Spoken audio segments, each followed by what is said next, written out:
Bismillahirrahmanirrahim. Assalamualaikum warahmatullahi wabarakatuh. My name is Nur Suzana Azila binti Ahmad Mustafa, mentor number 1201X67.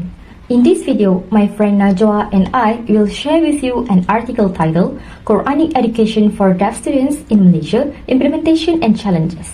It's written by Izuli Zulkifli. He is a lecturer in the Department of Usuluddin and Philosophy at the University Kebangsaan Malaysia UKM.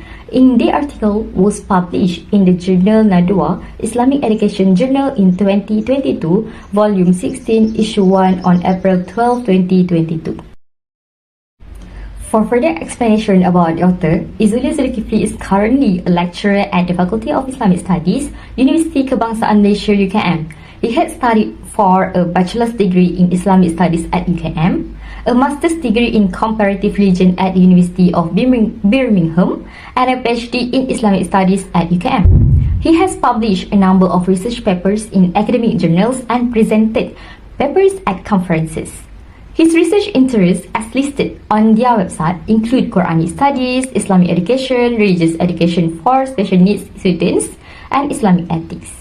His academic work, including the article on Quranic education for deaf students in Malaysia, demonstrates their commitment to exploring the intersection of Islamic education and special needs education.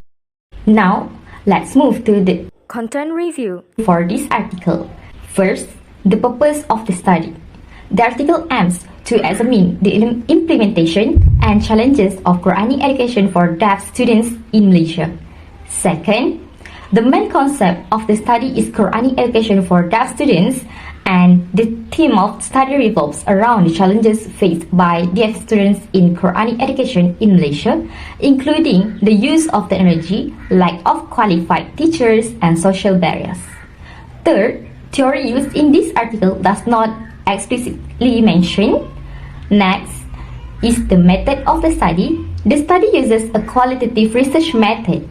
Data was collected through document analysis, interviews with individuals involved in Quranic education for deaf students in Malaysia, and previous reports and writings. Lastly, results of the study. The first result is the study found that the use of energy in learning, a lack of qualified teachers, and social challenges were among the main obstacles faced by deaf students in learning the Quran. The second result is that to address these challenges, the author suggests increasing awareness and education about deaf issues, improving accessibility for deaf students, and providing more training for teachers and instructors involved in Quranic education for deaf students in Malaysia. I will continue about the critical reviews. The following are the critical reviews for the main article and 9 other articles. First, main issue expressed by the author is he aimed to explore Quran teaching syllabus adopted by teachers and the challenges that teachers face with deaf students. Secondly, this issue interesting because we know the deaf community are different from the normal, and teachers should have a high level of knowledge about the language used by the deaf so information can be conveyed easily. Then, this issue very relevant to us as a researcher because researcher must think the ways to ensure that deaf community do not fall behind in current learning technologies, especially during online learning. So, we agree with the findings because this research contains positive results and provide new ideas.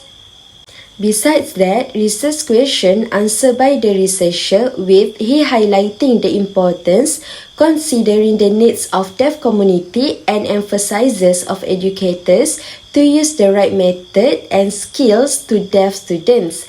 Then, the data collection method which involved interviews also commendable and has been highly helpful.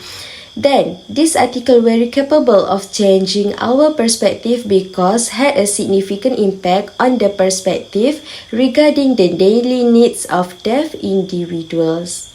For the conclusion, we found so many articles mention that e-learning can be a burden for the deaf community, so we are paying full attention to this matter. Hence, we utilize this knowledge for our future research with list the issues that are currently being questioned and identify the most important aspect of the deaf. Then, the changes that would we like to improve are using the various methods, techniques and strategies. Then, we approach could include sign language interpretation, visual aids, and multimedia resource, and so on. Here are the references that we use for this article review. That's all from us. Thank you for your attention.